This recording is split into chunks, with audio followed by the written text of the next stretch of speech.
The sharpest college football podcast. This is our preview of week 3. Robert, joining me from beautiful Canada. I am in Newport Beach. Enough of the niceties. If you want niceties, go back to our review of week 2. Robert, let's just get right to it.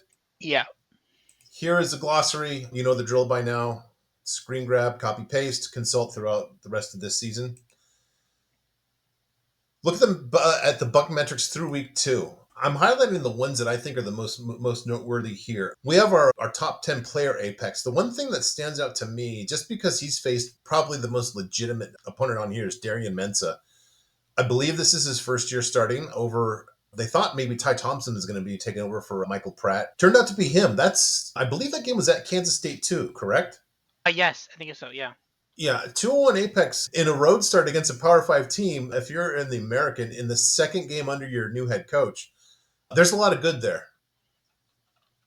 Yeah, there is, and I think he looked really good. I do have a model. It's not. There's a lot of gaps in it, but my model did actually like Tulane in that game, and they did almost win that game, and they're like 10-point underdogs. So he's looking good. Tulane might maybe not this year, but next year when you're getting a second year starting for that guy, watch out for that team. That could be a playoff team potentially.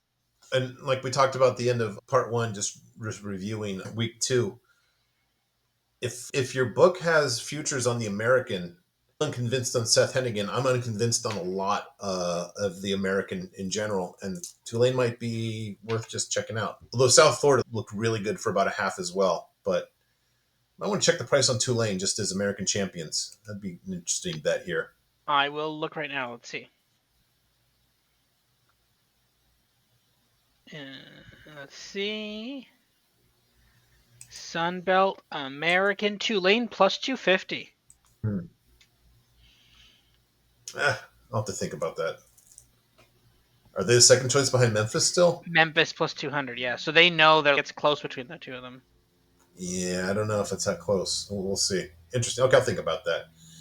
All right, your top 10 rushing teams. I'm Ohio lost Curtis Rourke to Indiana. Ohio was supposed to be rebuilding this year, and here they are. A top 10 rushing team. Should put them ahead of Nevada, too, since Nevada's got 3 games, and Georgia Tech. And Georgia Tech's a good running team, too. Weird little nice positive data points in the MAC. Did not see this coming. I thought that there was going to be a rough season for Ohio, but that's really encouraging. One of them was on the road against a Power 5 team, too. Now, South Alabama, I think their defense is just horrible, but pretty positive movement there for Ohio. Yeah, I think so. That there's the MAC with Ohio and Northern Illinois could actually be competitive. Like that could be really interesting. Are they Miami, Ohio, and Toledo are tied. Ohio 10-1 to win the MAC.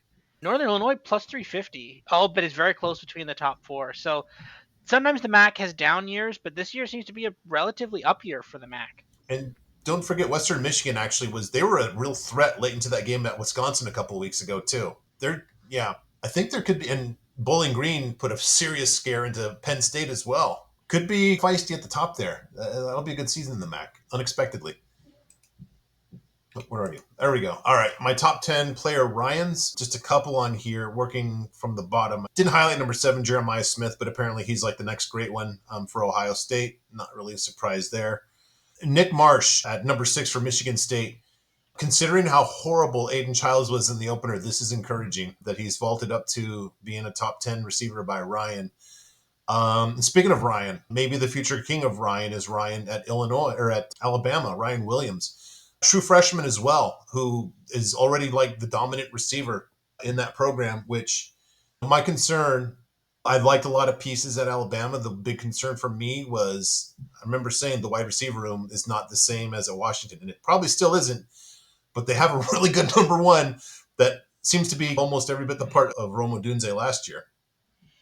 Yeah, and that is the point. And they looked really good in week 1 against Western Kentucky, but then Western Kentucky not the greatest against an FCS team, but struggled a bit there against USF. That game was a lot closer than it probably should have been. So we'll have to see on Alabama. But yeah, that was the question was can Kalen DeBoer make Alabama basically that Washington team? And we thought no, maybe that was a little wrong. Maybe he's going to be able to make it. Maybe he's going to be able to make that Alabama, that Washington team, a little faster than we thought he was. But we could be wrong on that. We'll see. We'll see. We'll have to see. I think he's already got a better defense than that Washington team last year. True. That is true. Team defensive apex. I highlighted, look, San Jose State played Air Force, great. That doesn't even count. When Iowa State played Iowa, they're good, but we don't know. In Iowa, I don't know. Iowa's passing game, insert joke here. Illinois, this is interesting. They just shut down Jalen Daniels. A defensive apex of minus 77 against a good quarterback. Now, maybe Jalen Daniels misses Andy Kotelnicki, but maybe Illinois' defense was a little disappointing last year. Maybe they get back closer to that form of 2 years ago when they were one of the 5 best defenses in the country. Yeah, that's what I was.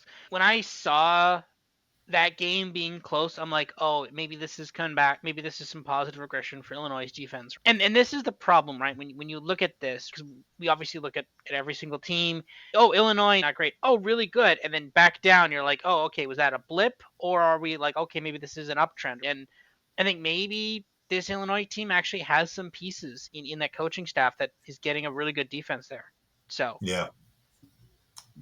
Top 10 team defensive GGABs. This is the best run defenses. The one that really sticks out here is Tennessee being in the top 10.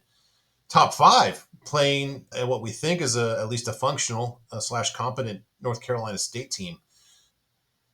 There's no question about Tennessee's offense, but if they play even partly resembling this the rest of the season, good luck to the rest of the SEC not named Georgia. That's a tough team right there if you've got those two sides of the ball taken care of. yeah, they play Georgia and Alabama, but after that, obviously Florida, but after that, not much else. When they play Oklahoma, that doesn't look like a particularly difficult game right now. But specifically Bama and Georgia, like that could be it, right? That could be like last time when this Tennessee team was good, their hump was Alabama. They got over the hump. They get Alabama again. Alabama, that's not Nick Saban. That's not the same Nick Saban Bama they beat in 2022 this year, but they couldn't get over the hump. The other hump was Georgia. Could they get over that hump this year? We're gonna have to see. That one's later in the season, though. I think that's like week 11 or 12. I think. Yeah, they get it. Boy, I'm looking at their schedule right now. October 19th, they host Alabama. Then they get 2 easier games against Kentucky. Actually, they get a week off, and then they get Kentucky and Mississippi State, who both are in different states of disrepair. And then they're at Georgia, and then they host UTEP. So there's just the 2 toughest games. It's not like they're back to back at all. They're very spread out a month apart, and there's no real kind of sneaky gotcha team in between or after. That sets up really nicely for them. Jeez. Yeah, they're in a good spot. I like that. I like that making the playoff bet more and more. Mm-hmm. Oh, the bum list. We talked about just Evan Svoboda just continuing that awesome legacy of horrible Wyoming quarterbacking. Maybe the Central Michigan pass defense is so bad because they have nobody to practice against that can throw the ball forward. Is that kind of a working theory here? EJ Warner just picking up where he left off at Temple at Rice with a nice apex of 21 against Sam Houston State. Did have a nice defense last year, but I don't think it was that nice. I think Sam Houston State beat them in a submission, didn't they? A couple weeks ago. Yeah, they did. Yeah, that was Rice. Yeah, they beat them like 31-10 as like 10-point underdogs. Again, we thought, oh, maybe EJ Warner is something, but no, Sam Houston State straight up crushed them. And then Sam Houston State got turned around, got crushed by UCF. So that's like a compounding layers of bad there. So yeah. Yeah, yeah. Some sharp people I know really liked Rice. I wasn't seeing it, and to be continued with that. All right, are you ready for this? So that's all the standard BuckMetrics, and a couple more weeks after week 4, then I'll have my full blown offensive, defensive, and overall team ratings and luck and strength of record and all that stuff. So until now, that's really it for the metrics part of it. So I guess I'll just start, Robert, with the good news, and that is if Oregon's going to face teams that give up 2 special team touchdowns every week, you're winning the national title. I have no doubt about that. The Ducks are going to win the national title if they get 2 of these every week. I'm a little concerned about the repeatability. Maybe I'm just a little skeptical. And I mentioned this last week, and I explicitly I was saying I'm not. This is not. I told you so. I was puzzled. I couldn't figure it out. What was wrong with their crummy game against Idaho? And now they played a crummier game against a better team from Idaho. The one thing I said was I'm a little concerned about their rushing, but we'll see. It just seems like a one-off. And then they stunk again. So then I said, let me get some context about this rushing performance. So hopefully this makes sense. So they've played two teams this season, Idaho and Boise State. So against Idaho, they ran for 107 yards, 2.9 per rush. All right. Idaho's other opponent is very bad Wyoming. And how did Wyoming do running the ball? They ran for more yards and they ran for more per rush. 0.4 yards per rush is now you're getting significant at this point. That's not small. And Wyoming is not a good offense. Oregon also played Boise State. They ran for 3.1 per rush, right? Who else did Boise State play? They played at Georgia Southern, and this was J.C. French's career debut as Georgia Southern's quarterback. So it should have been a limited offense. And yet, Georgia Southern outrushed Oregon by 38 yards and almost 1 yard per rush. That is getting really significant. And I thought, okay, I stopped here, but then I thought, how does this compare to last season? So I did the same thing for last season. I basically said, here's all the FBS teams that they played. Here's what Oregon did per rush against that team. And here's what all the other teams did against Oregon, if that makes sense. So now we have Oregon versus other opponents right here. Now they did have one bad one, and that's what I was looking for. I said, like, how aberrational is this versus last year when they were so good, right? All right, they started off poorly, but then you see they just absolutely crushed it here, and they only had the only other time they were negative was against USC. Reminder, this is USC's first game without Alex Grinch, and this was actually positive if you look at USC without Alex Grinch as a separate team.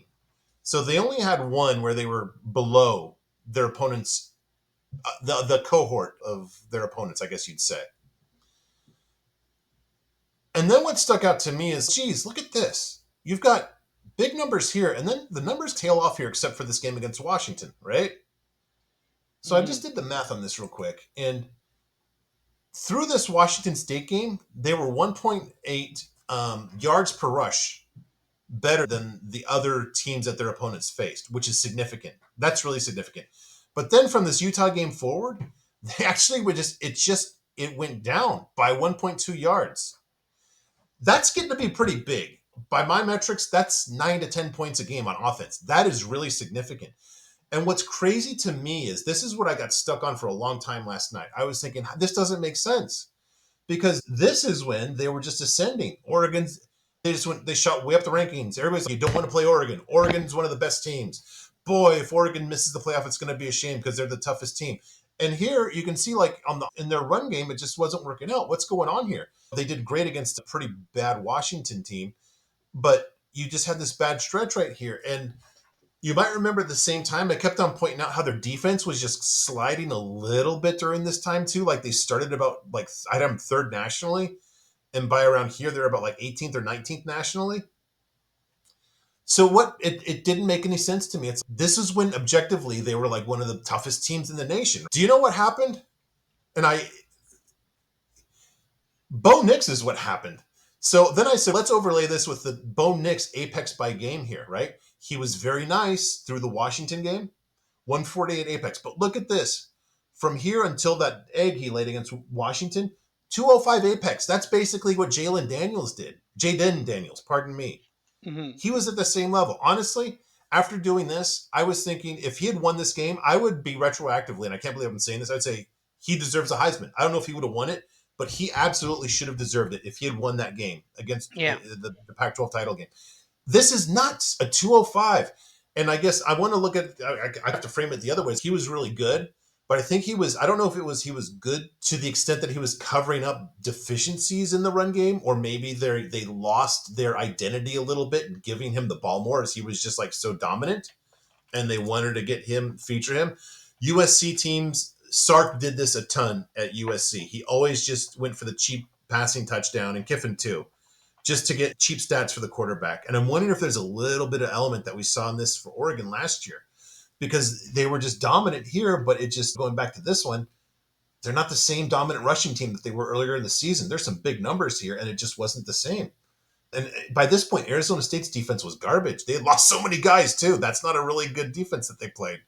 So this was nuts. So I'm thinking, I had some questions going into last season. Here's my working theory on this. Oops. Sometimes when you have a change in offensive line coaches, it takes a little bit of time for that change to manifest itself negatively if the next guy's not as good. I've seen it where you had a really good offensive line coach, and sometimes he's just so good that basically the good habits stay for a while until they just erode over a longer period of time. And I'm thinking that's what we might be looking at. Here's the coaching resume of their offensive line coach in 2002, Adrian Clem. He was offensive line coach at SMU. He did a really good job at UCLA, known more as a recruiter, but they had a really good running game. You might remember when Miles Jack, their linebacker, was running for 200 yards a game as a running back at times. Do you remember this? Was that Yeah, his name? I think it was Miles Jack. Yeah. yeah, I think so. Yeah. Yeah. That was in that time right there. It goes, he had a stint with the Steelers for 3 years. One as an offensive line coach, goes back to Oregon. And then last year, he went back to the NFL Patriots offensive line coach. So who replaced him? So this is their offensive line coach now, Alik Terry. This is a thin resume.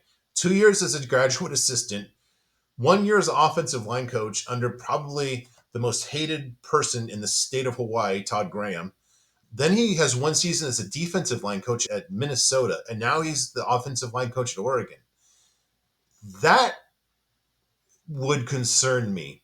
I think that you are seeing this inexperience here slowly manifesting itself. Again, not so much at the beginning of last year, but you look back at that second half, and this is those things that happened in the foundation underneath the surface. It wasn't as dominant as a running game in the second half of last season, and now it's literally below average. And just to go back a few slides here, these numbers are only going to get worse. This number will be Boise. As Boise State, they play more Mountain West teams, and they actually face better opponents than Georgia Southern. That average is going to go up, and this number is going to look worse. Probably not so much for Idaho as they're in the FCS. I don't know. I'm not saying I told you so yet, but if I'm an Oregon fan, I'm concerned about what's going on here, and this is a thin resume, and I can't say that it's going to fall apart because I've been wrong at every prediction I've made about the Oregon coaching staff, literally from day one. But this is one to keep an eye on, I think, just at a minimum. Yeah, this one is going to be interesting. I think the theory is, to summarize the theory, Oregon changed offensive line coaches after the 2022 season. And although the 2023 season was good, midway through you start to see, on paper you saw a slide, but that's because eventually the habits brought in by the old offensive line coach eroded away sometime around midseason.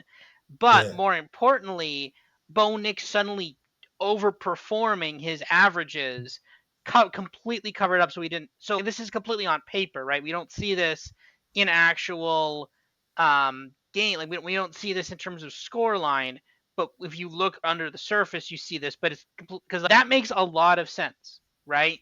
Yeah. Because the thing is, Oregon was slowly starting to get a little worse towards the end of the season. They were playing teams a little closer, very imperceptibly at first. But again, to be fair, nothing compared to what Washington was doing.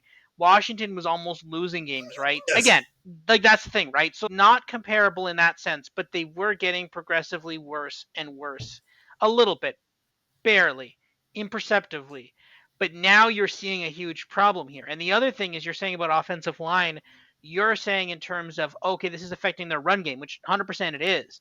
But what you're not saying in there is that, and also in many ways equally as important, the passing game is being affected as well. They're letting in a lot more sacks. They already Yeah. have more sacks in the last 2 games than they had all season. And this is the thing. That's obviously important. Rushing is obviously extremely important, especially in games against an FCS team and against Boise State. The purpose of the running game in those games is just end the game.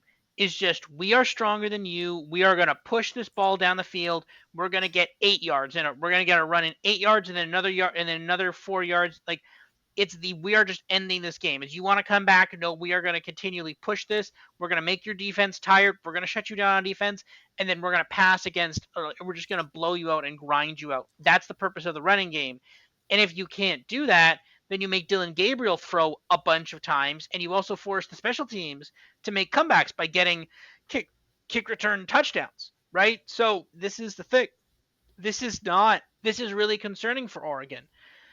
I think at some point they will figure it out, but you got to figure this out soon because you got Ohio State coming in a few weeks, and you have to go to Michigan. I'm not sure what that will be right now, but if you don't figure out this running game and you don't figure out this offensive line, Dylan Gabriel is going to continue to be roughed up, and you could start losing some other games here. So, like straight up, this is very concerning. Yeah, and just a couple points. Dylan Gabriel has been great so far, and it's easy to say, but he's almost had to be, given that you've had two close games and Exactly. have yet to play a Power Five opponent. And again, I still would be unconcerned if I didn't see that slip in the second half of last year. If I just saw that steady, I would say maybe they're just figuring out this season. But this. It seems a trend, and if this guy turns it around, good for him. But it's not like he's what is he going to pull back on his great experience at Hawaii in 2021? I not a lot here. So interesting. They do catch Ohio State, obviously, who's got one of the best defenses, but they miss Nebraska, they miss Iowa. Maybe Illinois is like a sneaky, stupid game that's going to be closer. They do face Illinois, which might be like one of those dumb ones that's nobody sees coming. That they don't lose, but it's just like a near death experience. Yeah. It Oregon is, I think, we've seen some teams do what we think they're going to do. Oregon has so far underperformed what we think they were going to do. But this is going to be the fascinating one to watch down the stretch. Does this team fix it, or is this a team that's just going to completely flame out and not even make the playoff? Right? Either or is possible. Based on the first 2 weeks, either or is possible. Now, this week they're playing Oregon State, which Yeah. normally isn't the most concerning. Dan Lanning did lose to Oregon State his first year as coach of Oregon. And this is a revenge game. Oregon State, not particularly happy with Oregon at any point ever, but specifically now as Oregon State sleeps under the underpass homeless. They're not particularly happy with Oregon right now. And same as Washington State, there's another game this weekend. Yeah, this weekend could get a little dicey for Oregon if they're not careful. Yeah, I'm not worried about this one. They're basically a G5 program at this spot. A G5 program with a lot of roster turnover at that. All right. Want to get into some week 3 games here? Yeah, let's do it. This All week is right. like somewhat thin, weirdly. There's It, some good games, but outside of the couple of good games, it's really thin. it's I couldn't find a lot of bettable games. This is a good example this week. I like this game. I thought this is going to be a lot more bettable. So you've got value already on this. I have you on Texas State in them to make the playoff and to win the Sun Belt, even though that's and over 7.5 wins. Jesus, I got three bets on them. Yeah. All right. These numbers are nuts here. 190 apex. To take a grain of salt, these Arizona State defensive numbers, as you've got a Wyoming team that does nothing good and a Mississippi State team in what would we call it, like roster and scheme whiplash. They're going to the Jeff Levy after the Zach Arnett, after the Mike Leach thing. So I think that they're just in total rebuild mode. Um, I'm not sure about Sam Levitt. This Apex is a nice, tidy 124, which kind of belies, it was 226 against Wyoming and 12 versus Mississippi State. I'm not sure how that translates to this game, a road game, their first road game of the season. Texas State did shut down a UTSA team with a very questionable offensive coordinator and a very young and probably questionable quarterback. Texas State has a very explosive wide receiver, Chris Don Jr., 12th in nationally in player Ryan. I'm gonna talk myself into Texas State again. Just now I say all these numbers. I've done it. Okay, so I'm on Texas State. I was not going to bet this. The spicy good game to watch though. Yes, my model does like Texas State here. Again, it's early. A lot of this is with grains of salt. But and now again, there's good Texas State from last year and bad Arizona State from last year baked into that too. So it's Mm-hmm. probably a bit closer than my model thinks. But again, Arizona State does look good, but Texas State also looks really good, right? Arizona State has been doing really well. Overperforming expectations, doing really well this year. Does that mean that they have to beat Texas State? No. Betting markets generally do not love non-Power 5 teams. So generally they're never going to give you, like, even if they think the Power 5 team is better, they're not going to give you the plus money on it. Like, they're not going to give you plus money on the Power 4 team. You And saw this is that a in week classic example. one with UNLV Yeah, in Houston, right? exactly, Yeah. right? There was money going in Houston that was completely unfounded. They got blown out, right? I think this game feels very similar to that in many ways. I think that this feels a similar game of Texas State might actually be just straight up the better team here. Maybe Texas State should be favorites. So I like Texas State. I like them on the money line, and maybe even some player props for quarterback player props there or not. We'll have to see. But that's what I see on this. Yeah. We agree on that one. All right. Curious where you land on this weird-ish line game. Just Alabama at Wisconsin. I guess the all right. Alabama passing the heck out of the ball. It's just Jalen Milroe seems like the ideal fit for Kalen, as we thought might be the case. And then you've got Ryan Williams, who's one of the best receivers in the country. Um, Alabama's defense, their defensive apex, there's two really good showings there. Now they outclass both those opponents. I will argue, I see this. I've seen Wisconsin with these problems of figuring out what exactly they are on offense. They haven't figured it out yet. We saw last year, what's his name? Mordecai. His apex just went way down once he went to Wisconsin. And Tyler Van Dyke has a good start on that same trajectory this season. This is not a good apex. And that was against Western Michigan, by the way, folks. That's not like that was against a Power 5 team. And I'm pretty comfortable in saying this defense is going to be much less obliging than the Western Michigan defense. Love Western Michigan. Love Lance Taylor. Love you, coach. Thank you for following me. Go Bronx. But I this just seems to be where the market's not really getting exactly what do I want to say, the unformed whatever that Wisconsin is, when there's a lot more definition already to Alabama. And I think they're maybe seeing this as still lacking definition. Yeah, I think it's very clear Alabama knows what they want to be. They want to be the team that puts up 56 through the air against Western Kentucky. Weren't able to do against USF. That was very weird, but USF is like it's a somewhat good Sun American team. Not the end of the world for that one. Wisconsin, though, is very iffy. They don't know what they're trying to do. They pass basically the same amount as they throw, which is not what Wisconsin's supposed to be doing. I don't like their quarterback is not particularly great. I will say the model has this as like Alabama minus 14. So my model's basically in line with this. I'm actually surprised by it. I thought my model would have liked Bama more, but Bama did struggle a little bit last year. So there's still some of that struggling Bama in there, and that. So I'm shocked it's that close, but I'm not touching it for that. I want to see what this looks like. If I had to take a pick here, I'd do Bama. Yeah, let's do the math on this one real quick. So you got a total of 51 and a half and Alabama by 15 and a half. Let's just chop that down to 51 and 15. So that means that basically you're looking at the market is saying 36-18, a 33 to 18 game in favor of Alabama.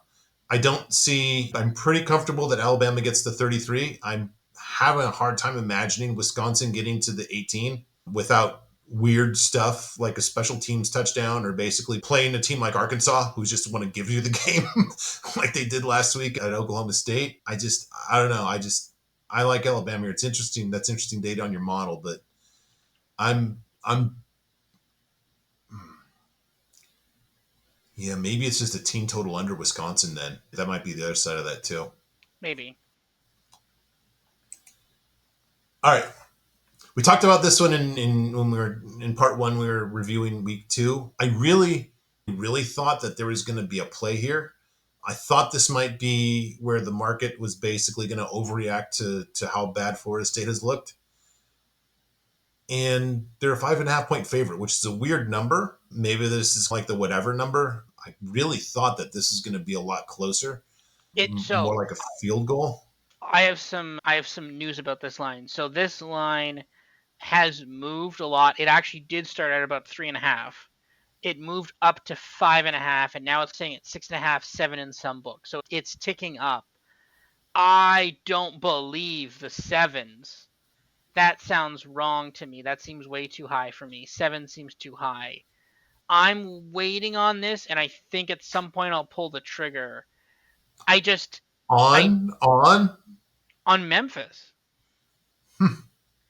The thing is, All right. I think at a certain point, this Florida State team has not, again, and it's not a bet on Memphis, it's a bet against Florida State. DJU has shown us nothing, literally All right. nothing.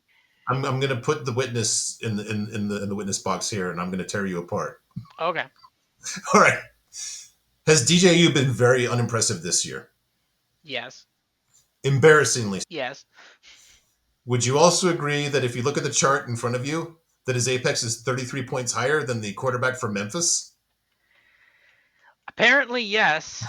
That's why that makes it. You've got basically the classic, what is it, resistible force against the movable object here.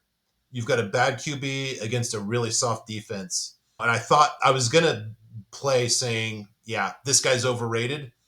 But the thing is, these guys stink. Now the thing is, they've done it against two competent teams at least. Although I don't think Haynes King or Thomas Castellanos is either going to be an All-American at quarterback. The numbers just are saying to me, don't play this. But if I don't know, The thing is, and this is the point, Seth Hennigan has not looked amazing. He has looked really good in the past, though. And yep, I yeah, think, I think it, you could bet on maybe a return to form for him. But again, DJU at this point didn't look good in the ACC last time. Looked okay at Oregon State. Seems to have regressed. Florida State seems to have regressed as a whole. I will say that my model has I think is a 9. I think. Let me just find it here. Yeah, my model. Oh, sorry, has Florida State minus 10, but yeah, it's, cute, good Florida State in there, right? Again, a lot of yeah. last season There's data in Jordan there. So, Travis in that number. yeah, there's a lot of Jordan Travis still and a lot of good Florida State defense in that number, right? Yeah. So I'm taking that with a grain of salt. I think the fact that once this gets to 7, I'm basically pricing in that quote unquote good Florida State data as a field goal and saying, yeah, this is about a 7. That's my take on it. All right, and yeah, this team is just soft. They have a 100 G gap in 2 games, and this is I don't like that matchup either. So there's a lot of matchups I don't like on either way. Good luck to you on this. I don't know if I'll watch this other than just out of morbid curiosity, as the old joke goes. Where's the bottom? Yeah. All right. This one is probably my favorite game of the week Yeah. in terms of betting. Called out Texas Tech after week 1 is what are you doing, you idiots? So they've this is awesome. So they've got if I normalize GGAB to a per game basis because it's early in the season, we really should because some teams have 2, some teams have 1. They actually have the third worst in all of FBS. Now, I looked at this and I thought, maybe they were surprisingly competent against the pass, and they were against Washington State. However, if we go back, like when they faced your guy, the beloved, what is it, Maverick McIver, I think was his name, the Abilene Christian quarterback, Yeah. they gave up a 179 apex to him. So they've proven really just bad in all facets of the defense. So congratulations to them. Now we've got Chandler Morris, who is 15th in Apex in the young season. 99 last season, his first year as a starter, at a much tougher conference. I'd be curious how he did against Texas Tech. If I was actually professional, I would have known that and prepared properly, but I'm lazy and distracted. Texas Tech has a couple of, barely on the radar receivers. Josh Kelly was good at Washington State last year. But North Texas has this guy, Damon Ward Jr., who's second in the country in player Ryan. And they have another guy that's basically at this level here. I love, love, love this against a very obliging Texas Tech defense. This is a concern. I this is what really concerns me. But if I have this 198 apex against a horrible defense and you're going to give me 11 points, I don't care where it is, home, road, whatever. I'm taking North Texas and the 11. It is down to 9.5 now, but I don't particularly care. But it's interesting that the sharp money is coming in on North Texas, apparently. What I will say is that I said Texas Tech looked really bad, and that was concerning, and I bet Washington State money line and I didn't even have to even remotely worry about that. That was an absolute bloodbath. And apparently, you're going to give me plus money to do the same thing again. So, okay, yeah, let's do that. Yeah, I don't understand why Texas Tech is favorites. You're like, yeah, let's do multiple scores. No, what? Why are you giving me multiple scores? You're giving me multiple score favorites, Texas Tech underdog. Like Yeah, the thing is, again, this is Texas Tech is a name.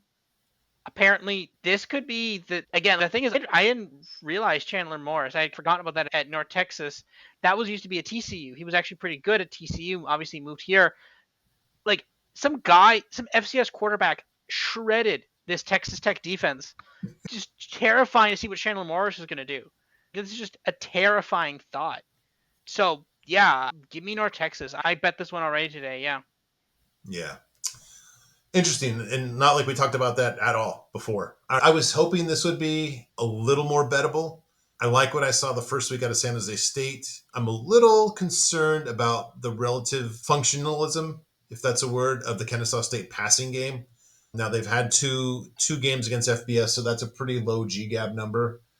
As is San Jose State's, but at least San Jose State is that shred and spread or whatever they call it, spread and shred. So that doesn't surprise me.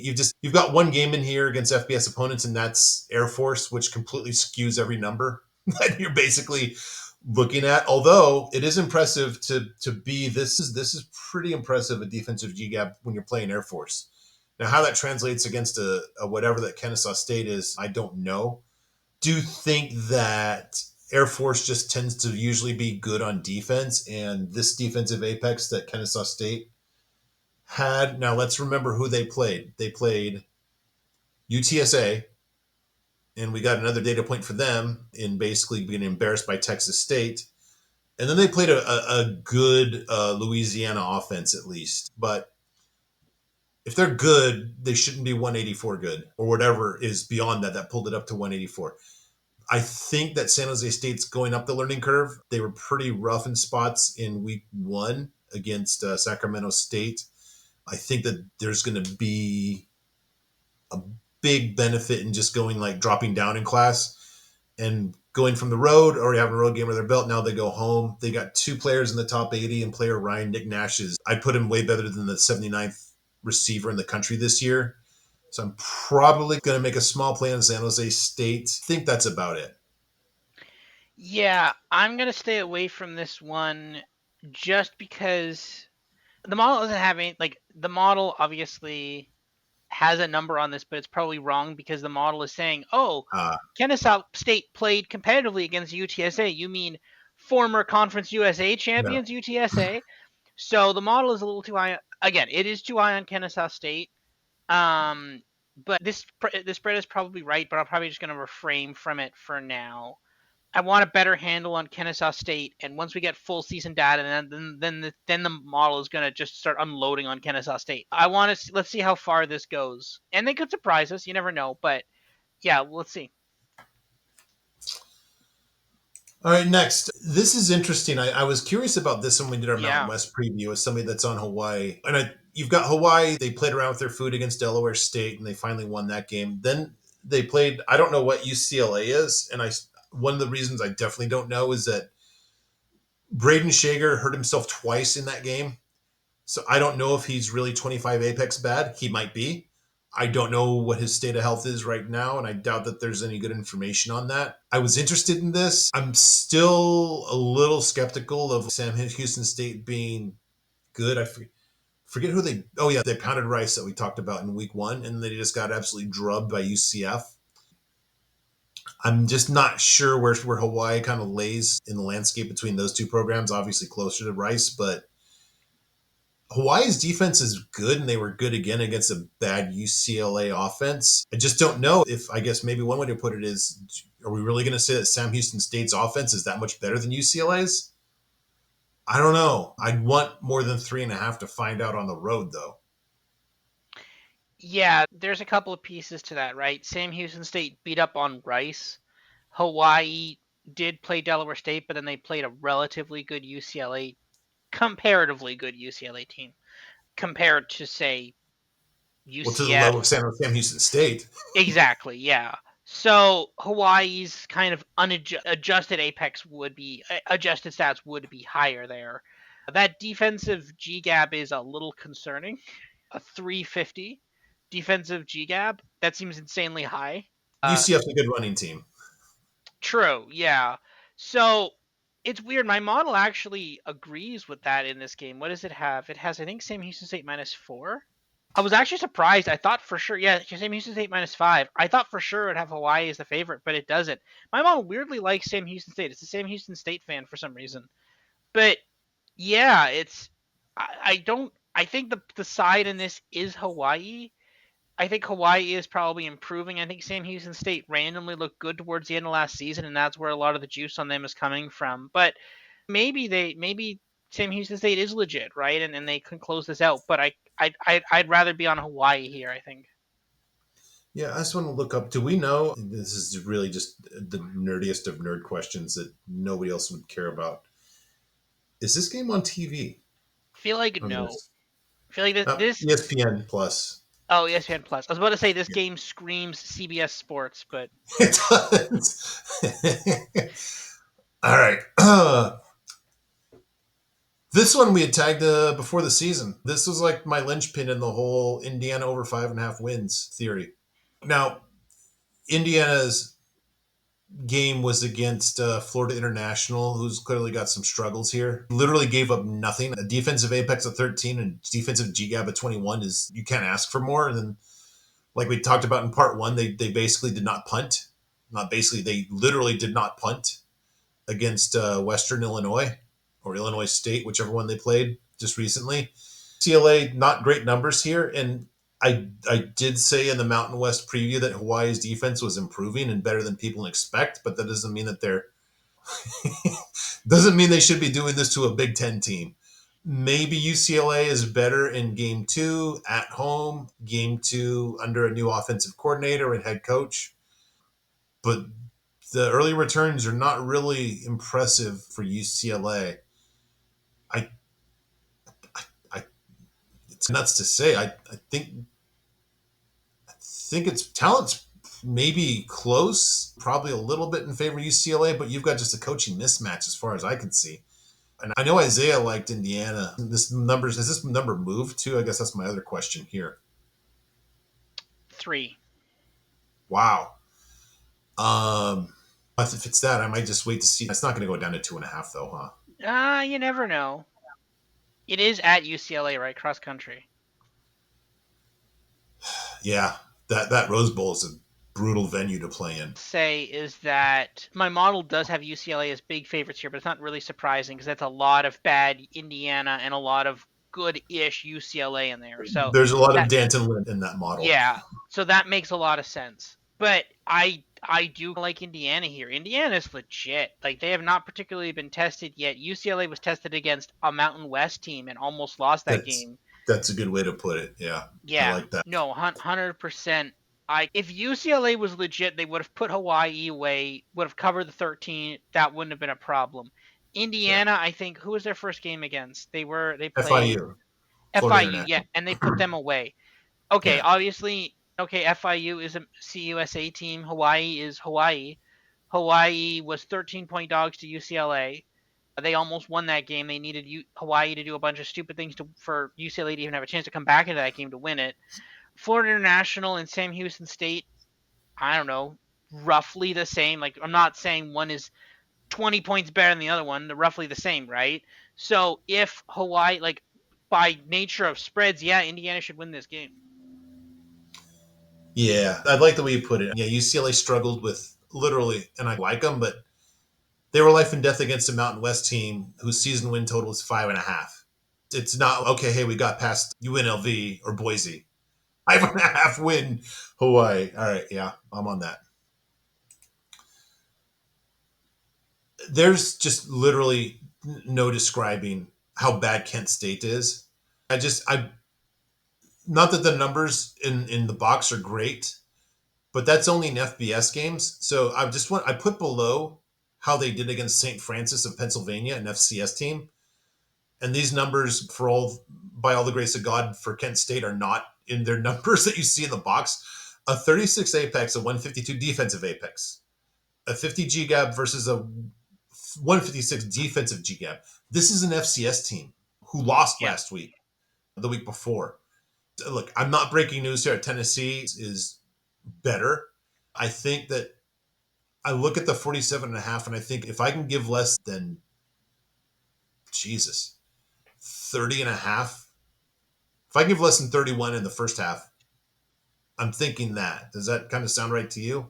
Yeah, that makes sense. My model has Tennessee big favorites, not that big, but again, my model, I think the totals in my model are a tad low. I may need to adjust that. But also, at a certain point, Yeah. my model just basically gives up. Like you can only win by so much because it's whatever. You're like literally because the way the model is designed, it's like functionally the more you're winning by, the more you're gonna run. So basically, at a certain point, they just run the ball every play.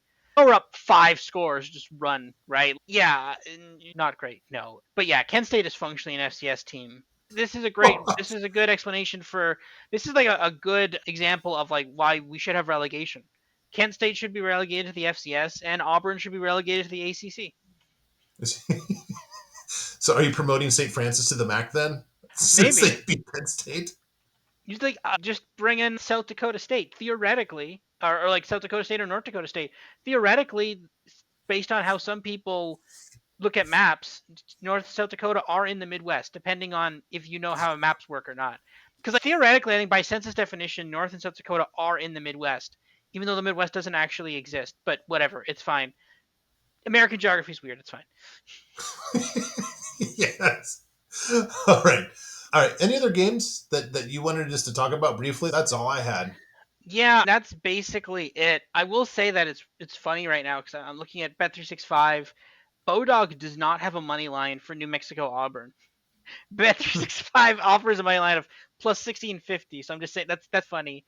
It's thin this week, honestly. State that's gonna be a fun narrative game, Yeah. but it's 7.5, and I can't see it either way.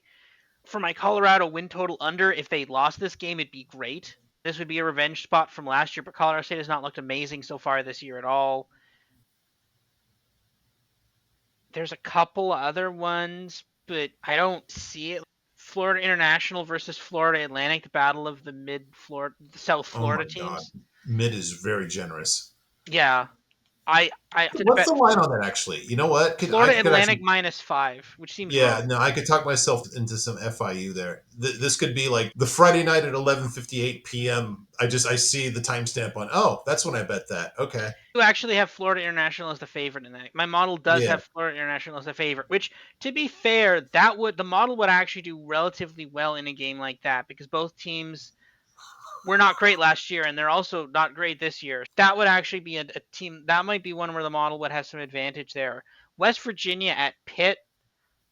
Pitt should have lost. I was so close to giving a Narduzzi to Narduzzi's opponent, but I'm like, that might be. Then does he not? Does he break the curse? Then like they can't. They scored. Pittsburgh scored 21 unanswered points. Ooh. Something was wrong. Yeah, or some insane. Because I had Cincinnati money Yeah. on them. This is going great, and then it wasn't going great. The morning was like it was like, oh great, I've got Arkansas as a dog. I've got Cincinnati as I think was basically -125 or something. I'm like, this is all going great. And then okay, they still covered, and I had a good rest of the day too. But it was just like this is amazing. It's like, why are these close? These should not be close, guys. Like, why did you let Pittsburgh come back into this? This is crazy. Washington is only 4.5 point favorite against Washington State. That seems wrong. At home, Yeah, right? that seems really short. What do we have? What do I have? What do I have that at? I have Washington should be massive favorites in that game. That seems really short. I don't think Washington State is that good. I just think Texas. So this is the example of it, right? It's I just think Texas Tech is that bad. I don't Yeah. think Washington State is that good. Remember, Washington has Will Rogers as Hmm. quarterback. Like he's actually good. Again, there are problems here, but not bad. Also, I gave. I'm fairly sure I did. I give an Artusi to Arizona at some point. I think I did. Yeah, I've bet them to beat Kansas State. It's a dumb idea, but I just think Kansas State isn't good, and I'd rather bet on a better quarterback and wide receiver than whatever Kansas State has. So both of them can be Okay. bad. That's the thing. Both of these can be bad. It's not Yeah. like one has to be good, one has to be Well, bad. No, both of these teams can be bad. yeah, but to your point, the quarterback and receiver at Arizona are definitely known quantities at this point. Yeah. And with Kansas State every year, because unless they return everybody, you never know what you're going to get until basically you already have it. So, all right, you touched on this a little bit, just checking up on our upset predictions before the season. Oh, Yep, I this was not a bad bet. At least Stanford covered was the a good bet. 7.5. They were competitive for a while. You've got one this week. They're just talking about Colorado State over Colorado. I like that call. That's you know Maybe I what? will bet that Actually, now. now Yeah. you talk about that. You know what? The play there might be a money line. Actually, Colorado State money line. Yeah. Colorado. I don't. Let's go back a little bit. I think Colorado State's a little better this year. They got more experience at quarterback. Now again, I Colorado was in a tough spot at Nebraska, but I didn't really look at that game and said, "Yep, they've made a step forward from last year." And this game last year went to overtime. Did it not? This is some crazy Yes. game. This was the. Yeah, that's right. This Colorado is State actually had a big lead, did they not? At one point, they I think they led by a had. couple scores. I think so. Yeah. This was a late night game too. I think this was a Yeah, Friday night 10:30 game that lasted till 1 or 2 in the morning. yeah, yeah. And I remember, I remember watching it and then watching Korean League of Legends after. I was like, Oh, this is the good. true doubleheader. The true doubleheader is the first game is that, and the second game is Korean League of Legends. But that's what the real Degens did. But no, I remember Colorado State. They really wanted that win and they didn't get it. And we marked that as the beginning and the end of Colorado, and it 100% was. But I think Colorado's just imploding early. You could see it in that game. They were noticeably frustrated. Yeah, They're blaming, oh, Shador's, oh, it's this team, this fault. It's not going well, and that's exactly what we said was going to happen.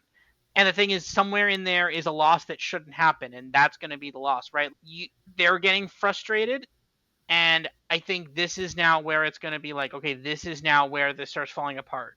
Now, can you get the upset? And again, this is an in-state rival, right? Not a lot of FBS universities in Colorado. I think this is it, right? Because, right? Yeah, this is it, right? Air Force. Oh, okay, true. Okay, so fine. But outside of that, though, Yeah, this is it, right? This is in-state rivals. bigger game for Colorado State than when they play Air Force. Yeah. Exactly. And again, Colorado did not put away North Dakota State at all. They left that No. one. And again, the whole leaving people completely wide open thing that happened against North Dakota State. So, yeah, you're getting 7.5 points. It's not half bad. That's not half bad at all. And I love this for my Colorado under bets for the year. So that'd be Yeah. great. So Yep. All right. If you have nothing more, Robert, best good. of luck to you on this thin betting, but always great sport that we love. Yes. Spicy game on Thursday. We'll keep an eye out for that. Texas State. Good way to kick off the beginning of of the weekend, I guess is how we would put it. I feel like this is the week. This is like, I think, the last like bad week. I think after this the schedule starts really picking up. I think it's because a lot of schools schedule this kind of early bye week, and I think that's why this is a weird off week. But I think networks are going to realize that, and they're going to start making sure there's a good game this week. Also, there's Florida, Texas A&M. I forgot about that.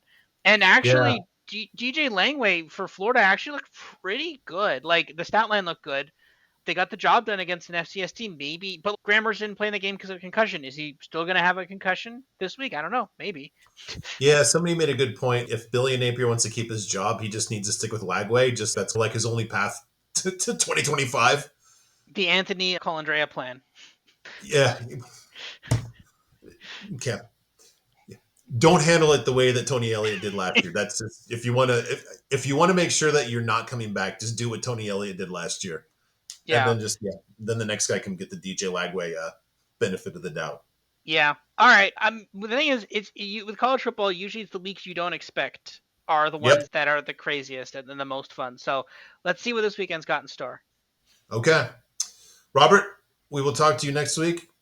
Everyone else, thank you as always. Our viewership and listenerships are going up quite a bit from last year, quite a bit. So thank you everyone for your loyalty and listening and viewing and all that stuff and putting up with our keen insight along with the stupid jokes that we do. So thank you so much. Good luck this weekend, and we will talk to you in a week. Yeah.